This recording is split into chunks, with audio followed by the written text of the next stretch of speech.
Oh my goodness gracious. Well, I'm excited because tomorrow I get to go to the movies by myself and see Captain Marvel, and I'm pretty excited about that. I saw it last week, and because I'm such a horrible consumer that's influenced by things, I got.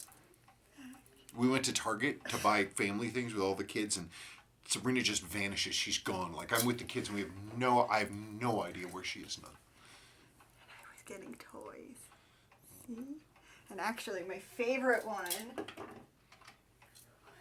the Nick Fury.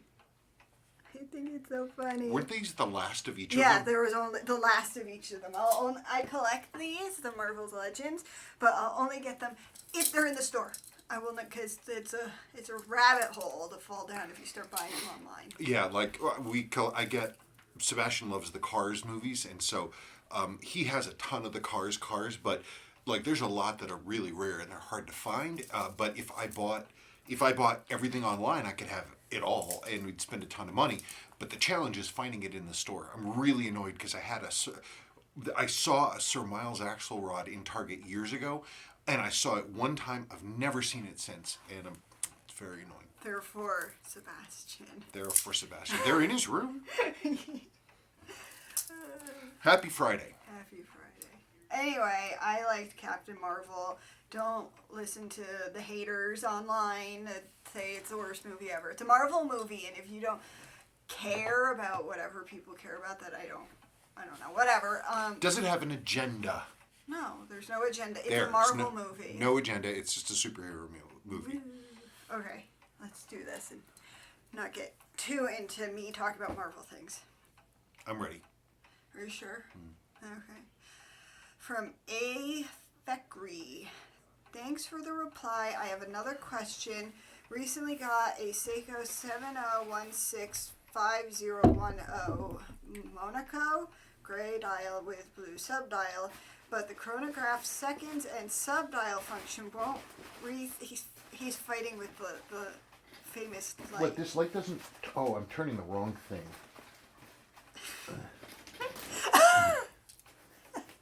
Here, can you hold this?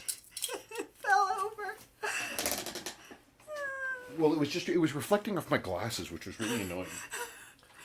Okay, no, he has a 7016, he has a Monaco. Okay, fine, he has a Monaco. I don't know where I was.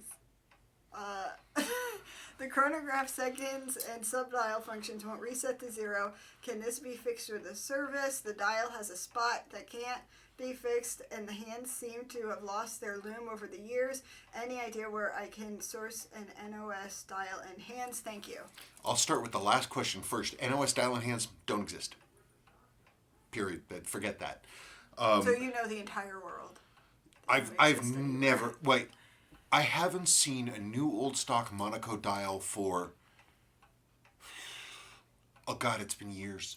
There's one somewhere. Well, I'm sure that there is one somewhere. Somebody probably has one in their parts drawer. I haven't seen one. The thing with the Monacos is they were made for a relatively short period of time, a long time ago. They were a style and a look that was very unpopular for a long time. After the 1970s, people didn't want that kind of watch. And so and not a lot of them were imported into the United States, and you just don't see a whole lot of them. And Seiko stopped supplying parts for those a very, very long time ago.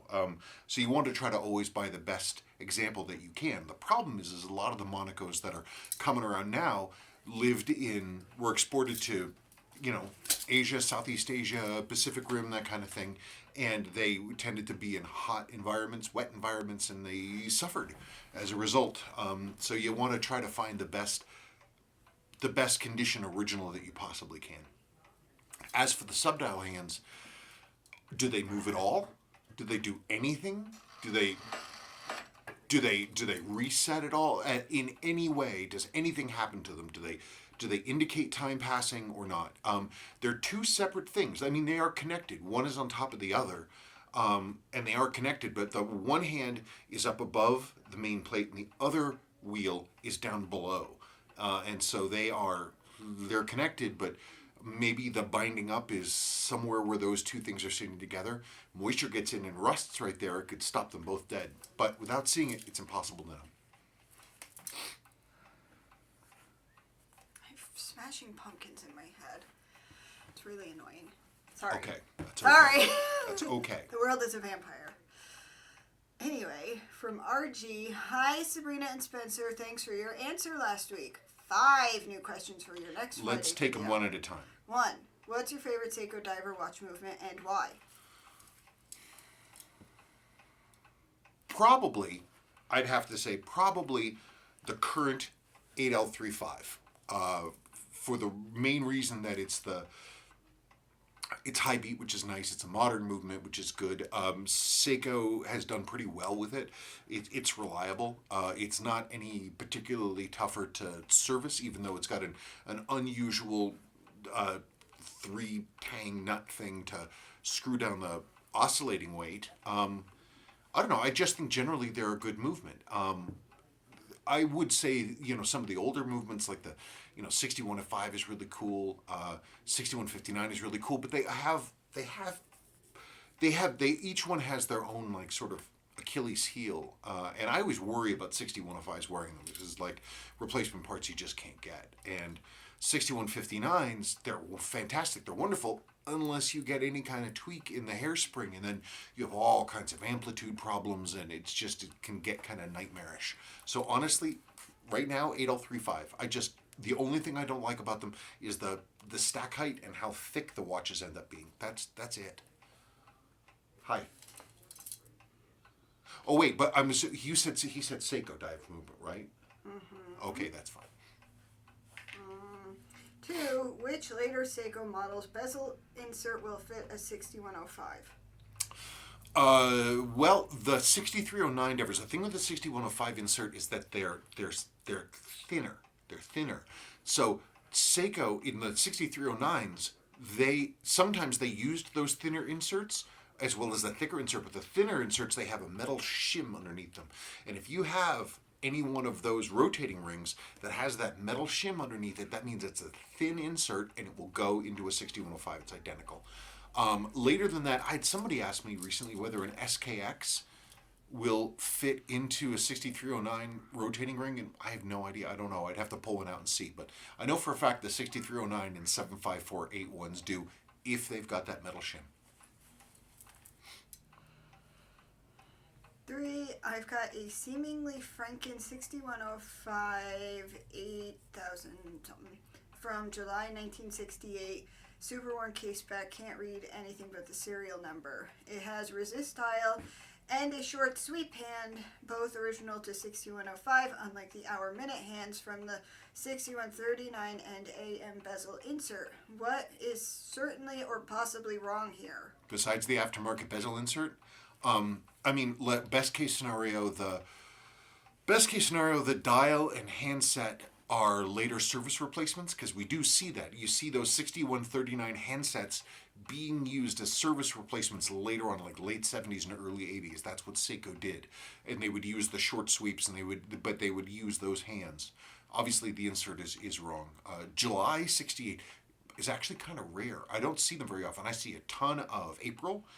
I see a ton of April. I see a ton of June. I see some from like October 68, but Why July. wouldn't you see July? I just don't see a lot of them. I don't know why. Maybe Seiko didn't make a ton of them. That was the first few months that they came out. Huh. So I just don't see that many Julys. That's pretty interesting. What could be? I mean, it could be that the whole thing's a complete cobble. But I'd have to see it. I'd have to know. I'd have to really see it to understand what's going on. But that's it. 4. As a newbie watchmaker, do I absolutely have to buy an ultrasonic machine for parts cleaning? Well, it depends. If you want to get the parts clean, yes. If you don't want to get the parts clean, then no. They're actually kind of convenient to have, too. You wouldn't think that there were other uses for it, but... Mm-hmm.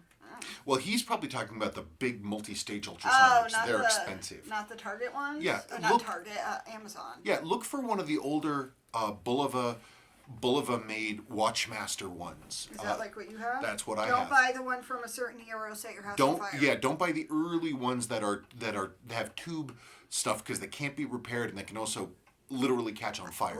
I've said that before. I'm going to say it every time it is brought up in case somebody didn't see the last time I said it. The ones that are made in like the 60s and the 70s, they're fine. And they're not terribly expensive. You look on eBay for Watchmaster cleaner, you can find one. And they're perfectly functional. They're perfectly fine. But yes, you can either get stuff clean or you cannot get stuff clean.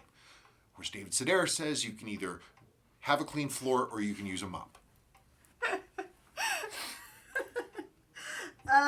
5. Any good, less expensive alternatives to Bergeron tweezers? Vigor is really good. Vigor is a Japanese brand. They're kind of vintage and old school. There's a lot of Swiss stuff. If you look at on like eBay and you look at like Watchmaker Estate, and there's a ton of stuff. All these old guys are dying off or have died off, or their grandkids or whatever, clearing out their estates, and there's tons and tons of tools. And you can buy stuff, but you'll end up with a boxes and boxes of junk tools that you either won't need or won't know what they're for, because they're old school things used for, using pocket watches or real master watchsmith stuff. Or you could just buy the Bergeron tweezers, because the thing about good tools is that they will stay with you. Crappy tools suck, and good tools don't. So if you just hold your nose and buy the right thing. Well, it depends on how into it. Yeah, I know. From a hobbyist standpoint, honestly, I'd look on eBay and see if you can find, some of the older Swiss-made stuff that's not necessarily Bergeron, because there's going to be a ton of it, or Vigor, which is Japanese. Just something. Look for Watchmaker Estate stuff. And then you can resell the crap. I've done that. Yes, we have. Where am I? From Neil Sengupta. Really enjoying your shows. I love the banter between the two of you and the cats and Sebastian wandering in and out. Keep up the fantastic work. Thank you. You guys remind me of my relationship with my wife, who also zones out when I talk about watches. I try to pay attention. She's making an active effort to really get into it. Yes. My question for this week is, how has the Seiko movements developed over time? I would love to own a 6139, but unfortunately recently got stung by a fake on eBay and am therefore keeping away from vintage Seikos at the moment. I own 7S26 and 6R15 Seikos. I love my Alpinist, and wondered how the vintage movements developed into these movements. Thank you very much for answering my question. We have our series about how to tell fake and real watches. Sorry. I'm dying. Okay. Yeah, we're doing a new series, Seiko 101. Right. And so we're talking about a lot of this stuff. So we haven't talked about 6139. Maybe not next time. Next time I want to talk about the 62 MAS, but then maybe the following time. Okay. Well, I mean, the 6139 isn't really a great example to talk about in terms of I don't know, Seiko then versus Seiko now, because Seiko doesn't really produce a chronograph movement like that. They have something sort of like it. They do have a modern chronograph movement, but it's a module movement, which means they have a standard Seiko three-hand movement, and you bolt a module onto the front of it, and that contains all of the chronograph stuff. It pulls power off the three-hand thing. It's the same thing like in an Omega Speedmaster Reduced, which is an ETA movement with a module bolted to the top of it. For dress watches, like a 6R15, if we go back in time, 6R15 is a 7S26 with some additional tweaking done to it. 7S26 is a 7019 with some original tweaking to it, but it's the same jewel count, and that's where it came from. 7019 is based off the old 7005s, and so Seiko took the same basic thing and they modified it and changed it. They changed where, like, the setting lever and the keyless works sat. They changed the jeweling. They changed the finishing. They added a hacking lever. They changed the balance and the hairspring, but the core of the movement's the same. Like, all of these movements, every single one that I just listed, made from the 60s up till today, they all use the same exact escape wheel. Same part. Same, right from the beginning to the end. Same palette for it. From the beginning to the end. They use many of the same jewels. They all use the same automatic winding system, the magic lever system, with the pawl lever. What the hell is a magic lever? It's the pawl lever. The way that. Why is it magical? Well, I could actually show you if you wanted. Why don't we take a break, and I'll go over to the bench, and we will. This is impromptu. It is impromptu, and we'll talk about reversing wheel automatic winding versus the magic lever. Okay, the magic lever winding system. The typical way that like Swiss watches work is that they use a system called, and like Omega and stuff like this, they use this. God, my brain. They use reversing wheels. Basically, so you want it because always with the challenge is you want to find your tweezers. That's the most important thing that needs to happen first. Where the heck did I put You're them? touching tweezers. No, these. I want these. Okay, so here we go. This is a Citizen 8100, which is, of course, what we wanted to talk about. You can see, okay, so we're going to see here. This, and this is just like Swiss watches. This is how they work. You have a gear that drives off this weight, and that gear comes over here, and it interacts with these two compound pieces that are reversing gears. And what these do, and this is the same way that like Rolex works and Omega and all that other kind of stuff, they all have versions of this, so that no matter which way this turns, power is going to be transmitted to the mainspring. But it's like you've got all these crazy parts, and it's pretty complex. You have a lot of manufacturing that has to go in place. You've got jewels and bushings and all this other kind of stuff to make this happen. Seiko did this a few times. The 5126, the 5606 movements, the 8300s, they did this. And the advantage of it is it gives you a lower stack height. It makes it so you can basically have all the winding stuff happen down and to the side. Now the magic lever system, so keep in mind, you've got all these parts, all this crap in here. And like these reversing wheels, these are all multi-part components with several different gearings inside of them. Okay, so I don't even know what the jewel count is on that. So this is an old 7S movement, okay? Out of my parts junk drawers. This uses the magic lever system. And how this works, and I'll break it down a little bit more. So how this works is you have power is transmitted from the weight, which moves back and forth, and that turns this wheel here. And this wheel has a cam on the underneath of it, and that cam makes this thing called the magic lever go back and forth. All it does is go like this. It's almost like a bicycle wheel going around, right? But instead of having all these crazy wheels, it's literally just a stamped piece of metal, the magic lever, right there. This is the magic lever, and it's just a spring piece of metal right there. Let's see if I can get a better right there. And so this just, instead of having all these wheels going back and forth, it's just this thing, and it doesn't matter which way it turns. The way that this is, it's got basically two differently facing hook ends on it, and the hook ends drive the reduction gear, which is this baby right here. And there's the reduction gear, and it has these really fine teeth around the outside. So no matter which way this thing turns, this magic lever, just by going in and out like this, because of the way it's designed and because of the fact that it's a spring and it holds onto that wheel, it's just going to keep turning, and it will turn the main spring ratchet gear. Do other companies now use that? Not as far as I know. It's a Seiko proprietary thing. The one disadvantage to the magic lever system is that it creates a higher stack height. And so it's makes for a little thicker movement. But Okay, but what's better in your opinion? Well, you want to talk about simplicity and reliability.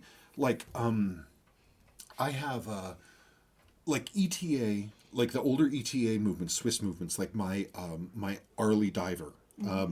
Those like the Citizen setups with all of these reversing gears and all this stuff, you have to be extremely careful about how you lubricate them, because if you have to be really, really careful. Like you basically have to dissolve some lubricant in basically thinner, so that you just soak the whole piece in that, and then it deposits the tiniest amount of lubrication in all these gears. If this were a Swiss watch, if you do any more than that, the entire automatic winding system will bind up, and it just stops working. And that I actually had that system happen recently.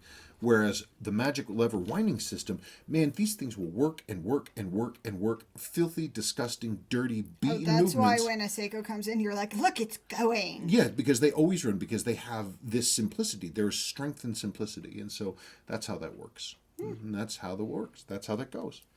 Okay, so now... So, in any case... You're going to have to pretend that we just left and went and did that, because we're going to splice that in. So she doesn't actually know yet. I don't know anything. So that's how the magic lever system works. What I just showed you is that it's a far less complicated, simpler system, but it has a higher stack height. But somebody once said the engineer who came up with the magic lever system hopefully earned him or herself a bonus that day. Okay. Well, you'll know about it in a little bit.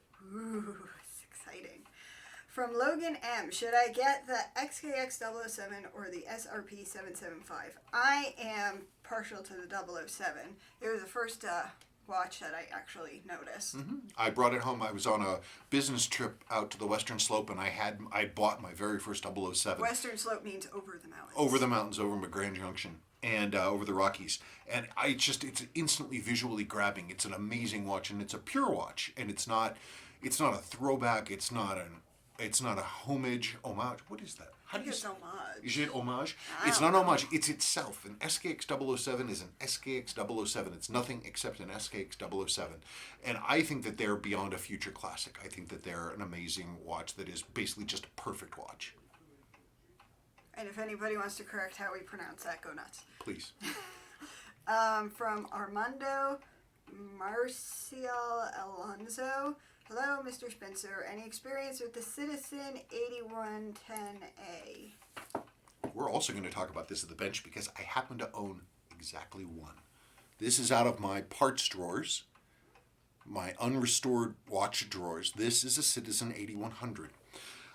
Citizen 8100, we can take a break and we can go over there and we can talk about it at the bench, but it's typical for Citizen. It's actually in some ways slightly more refined than how Seiko works.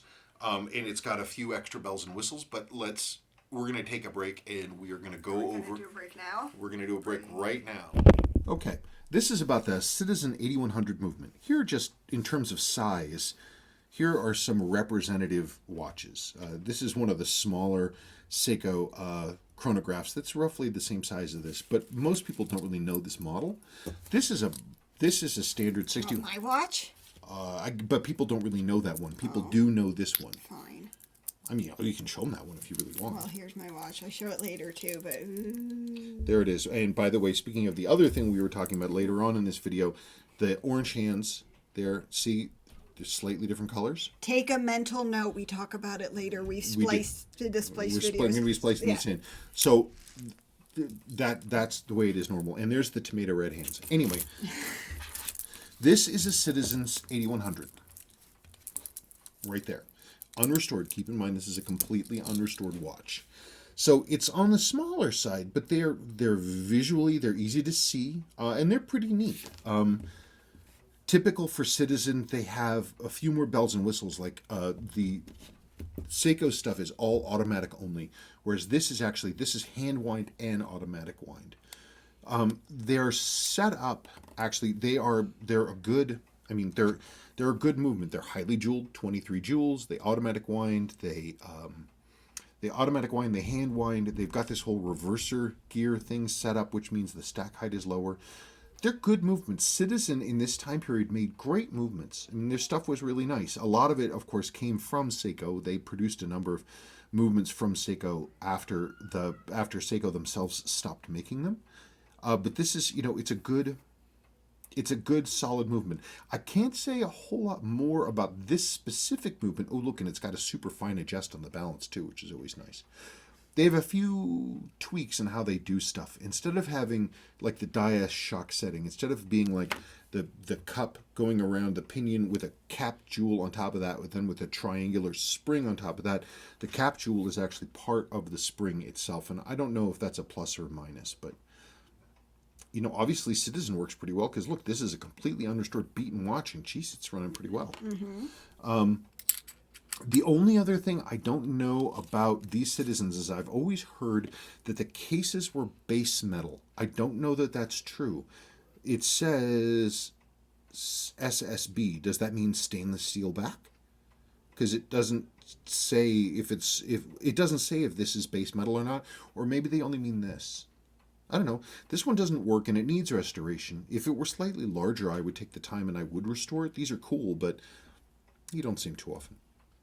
And I haven't played with them. I don't know how the system inside works. I don't know if they use a clutch wheel. I don't know how they're set up. But I don't know. That's pretty much it.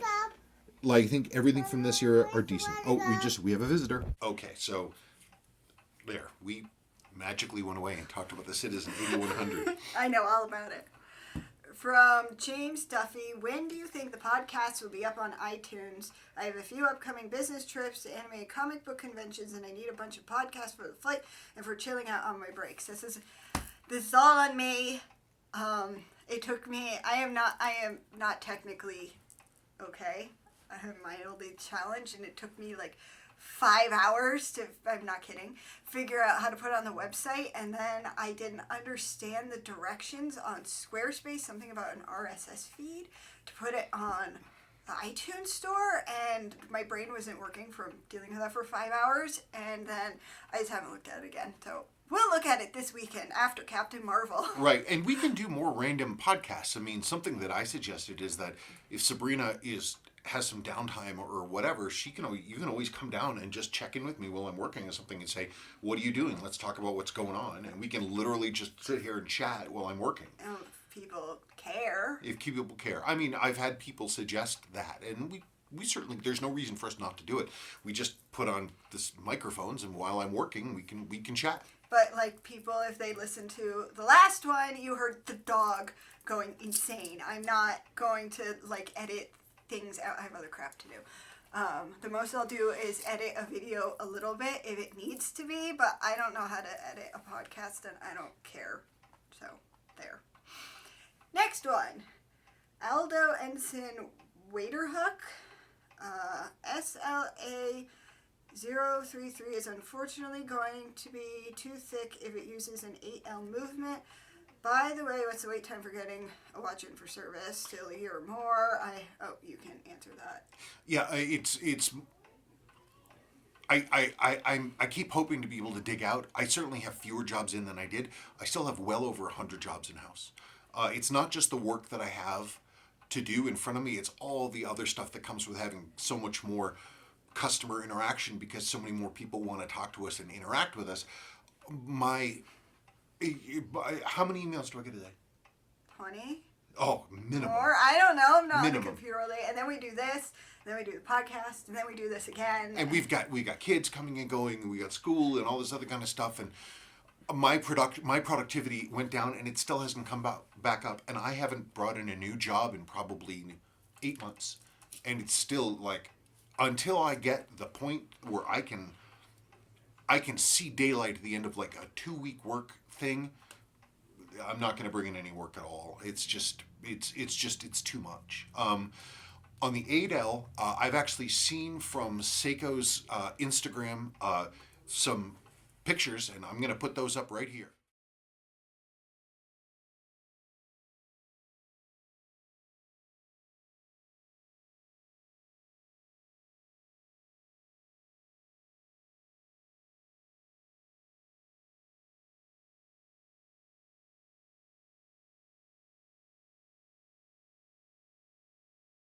And we see from those pictures, from the mock-ups, it has a horseshoe case back, and it says 8L35. So however they're doing it, and it's going to be an 8L35. The usual things from these things is that Seiko, of course, they have the same kerning error between 200M and resist. That gap is too big. It shouldn't be that big. I don't know. It's like they had a font substitution error, and it jacked that thing too wide. It shouldn't be that way. It should be together. The tops of the hands are kind of rounded as well, especially the sweep seconds hand, kind of blobby on the top, which violates their own old school grammar of design. Everything's supposed to be flat surfaces with clean edges, and of course they didn't do that. I can't really get a good sense of how the marker tops look, if they're truly flat or if like the other things, the 62 MAS reissue, if they're kind of rounded and blobby. I'm sure the case finishing is going to be great. It's a screwback, which is fine. He was asking if anybody... Also, it's a limited edition, bastards. What? He was asking if you can recommend anybody to service it. To service an 8L35? A World Time. You could talk to Adrian at Vintage Time Australia. He's him or Duncan at thewatchbloke@gmail.com. Those are the only two recommendations I have currently. Okay. Are you done talking about that? Yeah, why not? Okay. From Lawrence Myers. Hey, Spencer and Sabrina. I was hoping to get your thoughts on the 44-9990 King Seiko 44A movement, my somewhat uninformed impression is that it's a rather straightforward low beat movement, which also so happens to be finely adjusted and has a full jeweled drive train. I am so fascinated with low beat movements. Example, when I neglect to wind my 30-hour tall clock and it stops, there is a sense that something is wrong in the house. It can even wake me up at night. A disturbance in the force, if you will. I digress. What do you think of the Seiko 44A? Thanks so much, Lawrence. Katie's here. Katie's here. Well, she's not here. Well, she's coming. That's the mail. They're great movements. The beat count, 18,000 BPH. Some people get unnecessarily focused on BPH. Okay, they always think higher is better, to the point that you're getting the super high beats, the 28.8s or the 36,000s. You know what? There are trade-offs. The 44 movement is a great one. It's a manual wind movement. I'm gonna get the mail. It's a manual wind movement. It's beautifully jeweled. It's beautifully tooled. The first generation ones have a really unusual hacking lever that is an external thing on the back of the movement itself, that when you pull the crown, the lever goes kick, and it sits on a little geared toothy wheel on the back of the fourth wheel and stops it cold. It has a fine adjust. It has a full balance bridge, which is great for accuracy. Full balance bridge, and it has a fine lever intermediate adjuster on it. You can really dial them in. And the thing with 18,000 BPH is, like the 62 MAS and the 62,000 series movements, they're all that for the most part, and they can give wonderful accuracy, wonderful accuracy, and yes, high beat can give you better accuracy in theory, but it's just, there are trade-offs. The thing with a high beat movement is when you go faster and faster and faster on that balance, you have to push a lot more power from the mainspring through the train. You have to really pump a lot of power through there, and so more power in the train means more stress, which means more wear, especially to things like the balance, which is flying back and forth. If you pull that back, 18,000 BPH, yeah, it's a chugger. It's not going that slow, but it's not out of control, and I think less stress means that the movement will wear less. I think they're beautiful watches. I think they are classic grammar of design. The cases have those beautiful faceted things. The hands are absolutely flat. The markers are just jewel-like with facets around them. And they're just an absolutely classic watch. And it's a great movement. I don't get snooty about, beats per hour. 18,000 beats per hour is perfectly fine for a watch that you're not using to time rocket burns. Even for that, I mean, like my 62 MAS, the one that went out that I sold recently, which is over there now. Well, because he wants me to change the strap on it. Oh, okay. In any case, but that watch is fantastically accurate. I mean, to a few seconds a day. So, what are you going to do? Yes, they're beautiful, beautiful watches. And I will insert a few pictures of the 44 movement here.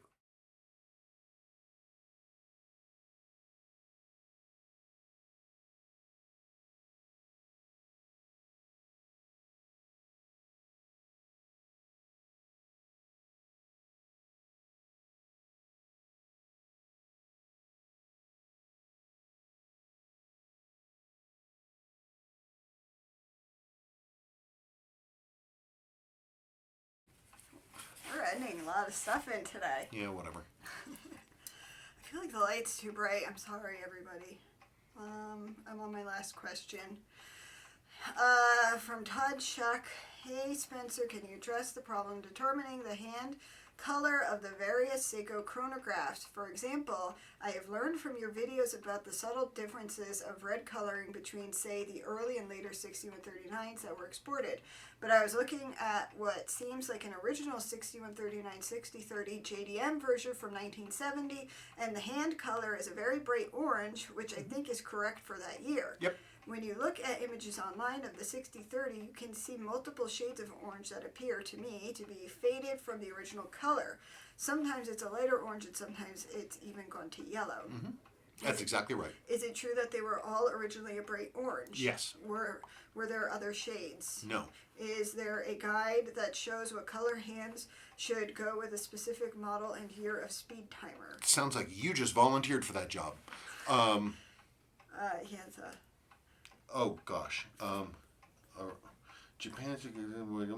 Well, why don't we take? Well, first let me answer that question. They were orange. They were supposed to be orange. They were always orange. And yes, the orange fades. It fades terribly. It fades down to yellow, to custard yellow, to light yellow, to darn near white if it gets enough sun. It's just for some reason that orange fades very, very badly. The two colors of red you're talking about, which I call the tomato red and the crimson red, they are for one. The tomato red is for like silver dials and for the blue/black dials, and the crimson red is for the gold dials. It's just that's the slightly different colors that they had. Okay, let's go for it. 1. The 6139 6030 purchase is the one I found that appears to be original. 2. The worn and wound 6139 6030 is one from a 2017 worn and wound article that has similar coloring, but the sweep hand is slightly different shade than the minutes counter. 3. That happens. The Japan site 6139 6030 has even more contrast between the two chrono hands. 4. The sold 6139 6030 example seems to have the bright orange hands, even though the tacky bezel is very faded. A repaint. He sent a bunch of pictures. He sent a bunch of pictures Sorry. to us. But the thing is, with those hands, those orange hands, they faded a lot and they changed. But if they went through service and a hand got changed, then you're going to see this variation in how the color of the hands. I have owned a number of. Which watch are you wearing right now? Well, you can. There's that orange. Look, and you've got slightly different colors on those. This minute counter hand is slightly lighter. I've been wearing this. It's on the website for sale, and I was like, "Don't sell it." I didn't know that. She didn't tell me that she liked it so much. I mean, there it is. It sat in my watch drawers because I didn't know. She didn't tell me. But anyway, that's the orange. And they change slightly in the way it is. And normally those, you see those, and they have this like light like flan color, like this custard, yellowy white color. And but they started orange. Well, would it be nice actually on a watch like that? I wonder if there's some way to put some kind of anti-UV on them, like literally like an anti-UV clear coat or something to stop them from fading. The problem is then it would probably be glossy, but that's something to do some research on because those original orange hands, they will fade. Okay. All right. Well, that's really about it. Let's see if we can remember everything that we already spliced in. Yeah, all the stuff that we've got to film now, and then I have to go back and splice it. But I think we can do it. But I hope you enjoyed the film and all that other kind of stuff. And we've got more content coming this weekend and all that happy stuff. Okay, well, thank you so much and happy Friday. Bye.